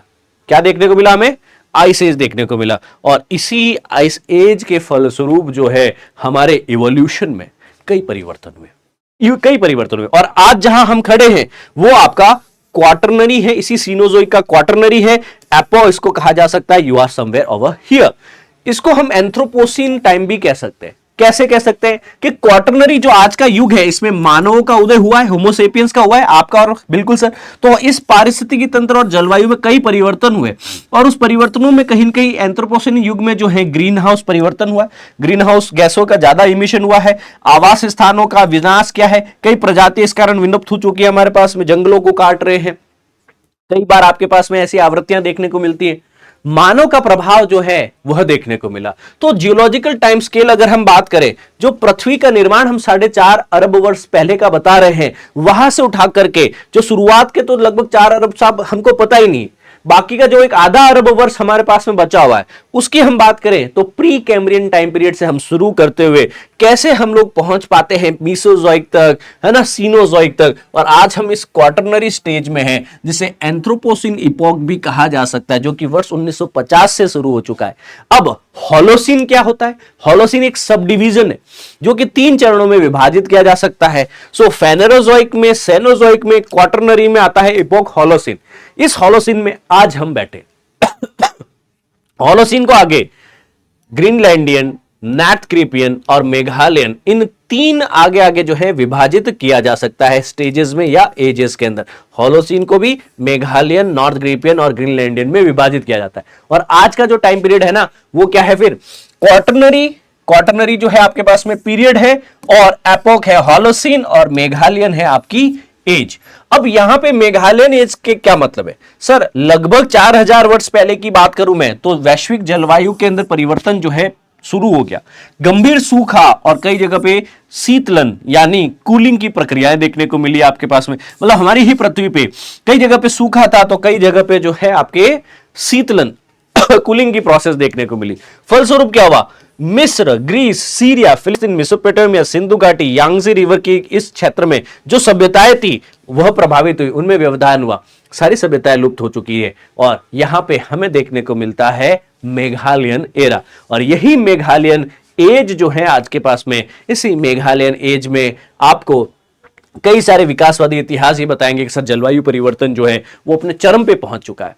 यस और नो? तो निष्कर्ष क्या निकाल सकते हैं इस चैप्टर का? मैं निष्कर्ष अगर निकालने के लिए आऊं तो हमने ग्रहों की उत्पत्ति की परिकल्पनाएं समझी, हमने भूवैज्ञानिक विकास कैसे हो सकता है, तो पृथ्वी के ऊपर हेडियन से शुरू करते हुए हमने लेटेस्ट मेघालयन एज तक जाना, तो पृथ्वी के विकासवादी इतिहास को तो समझा और एक व्यापक समझ इस विषय की जानकारी मिली। इस चैप्टर में सिर्फ हिंट दिए गए हैं कैसे पृथ्वी या ग्रह बने हैं और कैसे पृथ्वी का इतिहास जो है वो अलग अलग कालखंडों में अलग अलग घटनाओं से परिलक्षित किया जा सकता है। आज की क्लास में इतना ही रखेंगे। इस टेलीग्राम चैनल को ज्वाइन कर लीजिए और इस टेलीग्राम चैनल पे मेरे द्वारा नोट्स अपलोड कर दिए गए हैं, जाकर के सर्च कीजिएगा। चैप्टर 3 अर्थ इवोल्यूशन संभव सीरीज के नाम से मिल जाएंगे दोस्तों। Thank you. जय हिंद, सर्वदा शक्तिशाली। God bless you all. और अगर ये लेसन अच्छा लगे तो कमेंट में अपना फीडबैक जरूर बताएं। जय हिंद।